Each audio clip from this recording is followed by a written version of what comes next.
Have you ever wondered why some people can effortlessly start hard habits or break bad ones, while most people keep struggling? I lived both sides, and after growing this channel to over 100,000 subscribers here and winning my first combat sport competition, which I'll explain why is irrelevant later, I discovered a surprising part about discipline that no one ever talks about. So today I'll reveal that breakthrough, and I'll show you how you can finally make sticking with good habits feel almost effortless, even if you've always struggled with habits. Let me give you a story from my own life. I train combat sports, and from the beginning I've always been obsessed with getting the technique right. Even if it meant looking like a complete beginner, failing or losing in training, I was happy to look stupid if it meant I was learning. But here's what I noticed. Most people in the gym don't actually do this. They're so focused on looking good in front of others or relying on their talents and strengths and winning at all costs, even just in practice. But this is almost always how it turns out a couple months in. The people who chased looking good plateaus, while the ones who focused on technique are now progressing at an increasingly rapid speed. Now, you might think that those that focused on technique were simply more disciplined. Well, yes and no, because it's deeper than that.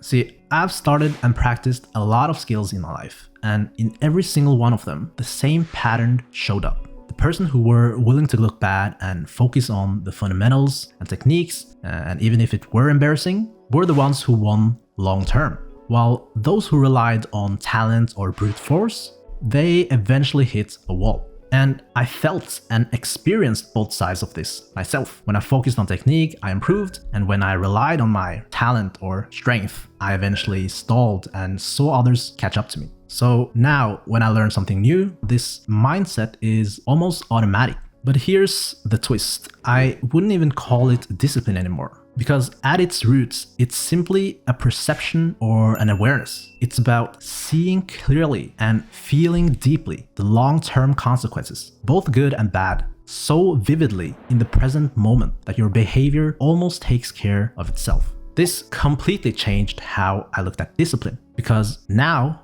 discipline isn't about just grinding it out and pushing through anymore. It's about increasing this awareness, seeing and feeling the long-term benefits and downsides so clearly and deeply that it would be stupid not to do the right thing. Let's look at something more people can relate to, like junk food. The people that can effortlessly say no to junk food aren't superhumans or something. They've just learned to see and feel the long-term downsides so clearly, like getting fat, getting brain fog, getting sick, and having low energy, and the long-term upsides, like getting fit, having stable energy, being healthy, that the decision in the moment becomes so obvious. So this is not a battle of pushing through. It's simply a shift in perspective. Okay, so how do you actually do this if you haven't, for example, built up those experiences yet? Or what if it doesn't feel so obvious or automatic for you? Let me walk you through a practical way to build this discipline as a perception skill. The first thing is to just pick one habit to focus on first. Don't try to overhaul your whole life at once. Just pick one habit you want to change and focus on that until it's under control before you move on to another habit. I'll use junk food for this example. Second, write down the long-term consequences. List out all the long-term effects of doing and not doing this habit. So for junk food, that might be if you keep eating it, you'll get brain fog, as I said, low energy, weight gain, etc. And if you stop, you'll get more energy, you get clearer thinking, better health, etc. Next, practice visualization, but go a lot deeper. So most people think that visualization is just thinking about the future, but that's not enough. You need to see it clearly and feel it deeply in your body.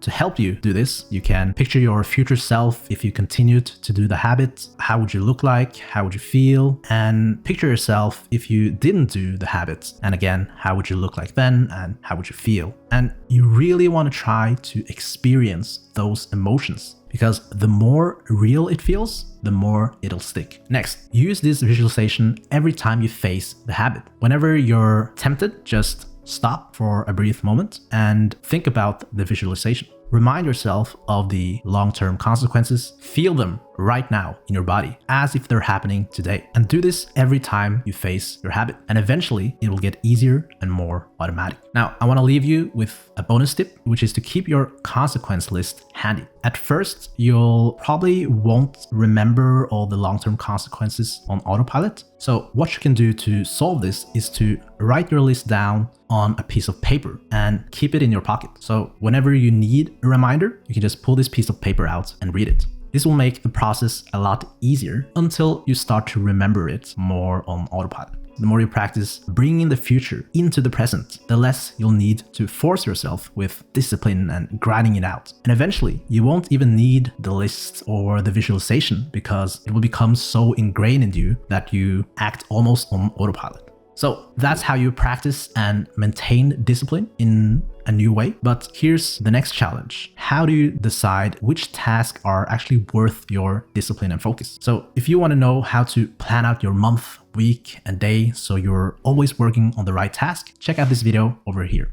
I'll break down my entire process step by step. That's it for this video. Bye-bye.